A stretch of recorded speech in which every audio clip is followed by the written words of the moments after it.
जय माँ काली। कैसे हो आप सभी? आप सब पर माँ का आशीर्वाद हमेशा बना रहे, ये मैं माँ से प्रार्थना करती हूँ। आज का वीडियो गुरु के ऊपर है कि हमें किसी भी साधना में और किसी भी पूजा पाठ में हमेशा बताया जाता है कि गुरु बनाना चाहिए। इसमें कितनी सच्चाई है, क्यों बनाना चाहिए, और इसको लेकर मतलब जो भी मन में आशंकाएं हैं वो सब कुछ क्लियर हो जाएगा इसके बाद। मैं अपने अनुभव से आपके साथ वीडियो शेयर करती हूँ, तो आप मुझ पर ट्रस्ट कर सकते हैं।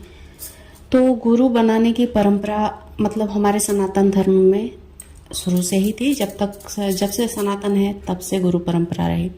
क्यों रही? क्योंकि उस समय एजुकेशन नहीं था। कुछ पंडित वगैरह ही मतलब एजुकेटेड होते थे, उनको नॉलेज होती थी। मतलब जो धर्म के हिसाब से, जो जातियों के हिसाब से वर्ण व्यवस्थाएं थी, उस हिसाब से सिर्फ पंडितों को अधिकार था, ब्राह्मणों को अधिकार था कि वो लोग ही वेद का और जो भी शास्त्र वगैरह हैं वो सीखें और वो पढ़ाई करें। बाकी किसी को मतलब अनुमति नहीं थी उस व्यवस्था के अनुसार, मतलब उस व्यवस्था के नियम में। तब से मतलब गुरु परंपरा इसलिए बनाई गई कि मतलब जो ब्राह्मण है वो दूसरों को सिखा सकें और उन्हीं से हम सीख सकें और वही हमारे घर में आकर पूजा पाठ करें। और जो कुछ भी बताना हो, जो कुछ भी दैवीय शक्ति से रिलेटेड जो भी कुछ जानकारी अगर मिलनी है हमें, तो हम ब्राह्मणों के पास जाते थे या फिर उनको बुलाते थे।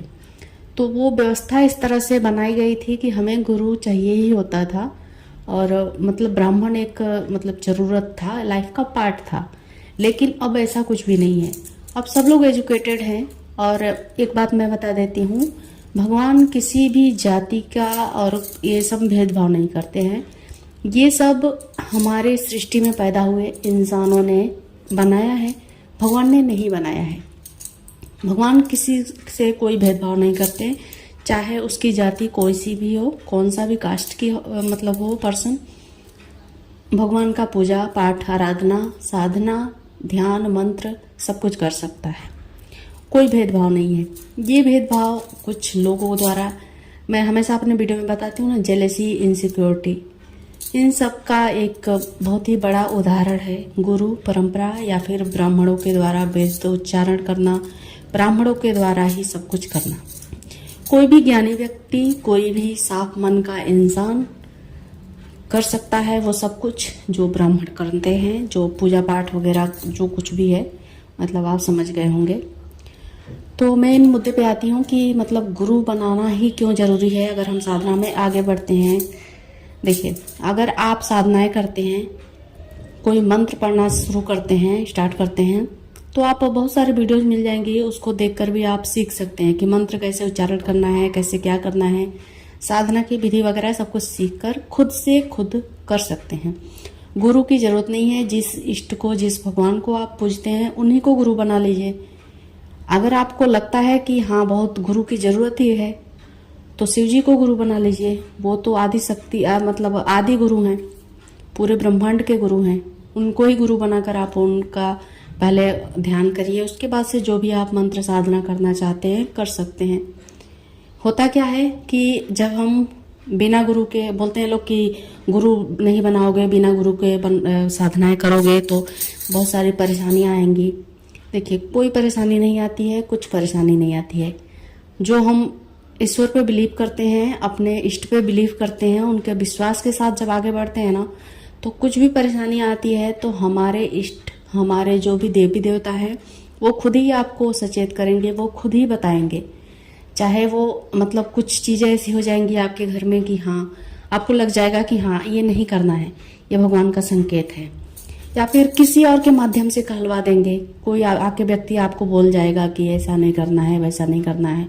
या फिर आपके मन के अंतरात्मा की अगर आप आवाज़ ध्यान से सुनेंगे, समझने की कोशिश करेंगे, तो आपकी अंतरात्मा की आवाज़ ईश्वर की आवाज़ होती है। बहुत सारे लोगों को नहीं समझ में आता है, लेकिन जब आप अपने अंतरात्मा के आवाज़ों पर गौर करेंगे तो आपको ईश्वर के संकेत साफ साफ सुनाई देंगे, उनकी बातें साफ साफ सुनाई देंगी। आपको लगेगा कि हाँ आपके अंतरात्मा में ईश्वर बैठे हैं, वहाँ से आपको सलाह कर रहे हैं कि आपको इस रास्ते बढ़ना है, ऐसे मार्ग पे चलना है। तो वो सब कुछ करेंगे जो कि आपको वीडियो में बार बार बताया जाता है, गुरु बना लो, गुरु बना लो। हाँ, आपको अगर लगता है कि मन है बहुत आपको गुरु ही बनाना है तो आप बना सकते हो, उसके लिए भी मैं रोकूंगी नहीं। गुरु बना सकते हैं, उसमें भी कोई आपत्ति नहीं है। लेकिन मैं इंसानियत की अगर मैं बात करूं तो कोई भी इंसान छोटा नहीं होता, सब लोग बड़े होते हैं, सब एक ही ईश्वर के संतान हैं। तो उस हिसाब से हम साधना करेंगे बिना गुरु के, कोई दिक्कत नहीं आएगी।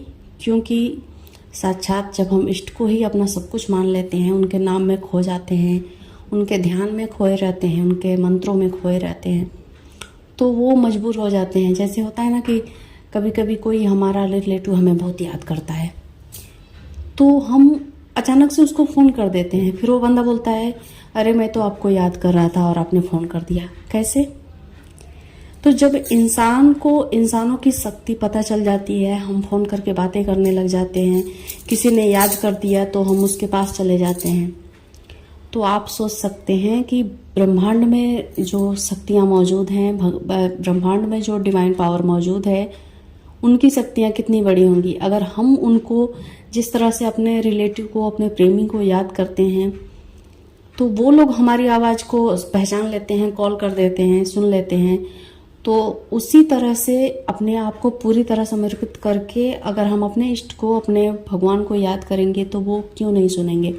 आप मुझे बताइए, सुनेंगे ना?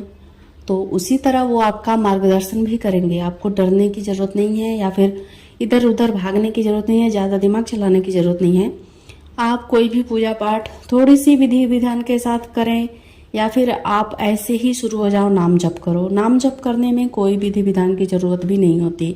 आपको सारी सिद्धियाँ, सब कुछ फल वैसा ही मिलेगा जैसे कि कर्मकांड करके लोग पाते हैं। मैं तो अपना पर्सनल एक्सपीरियंस कहूँ तो मैं सिर्फ नाम जप पे ज़्यादा बिलीव करती हूँ, कर्मकांडों पे नहीं, और उसी बेसिस पे मैं वीडियो भी बनाती हूँ।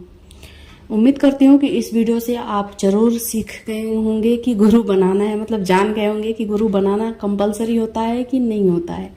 बस ये व्यवस्था है, या फिर आप समझ गए होंगे मेरी बात। मैं खुलकर और कुछ नहीं बोलूँगी।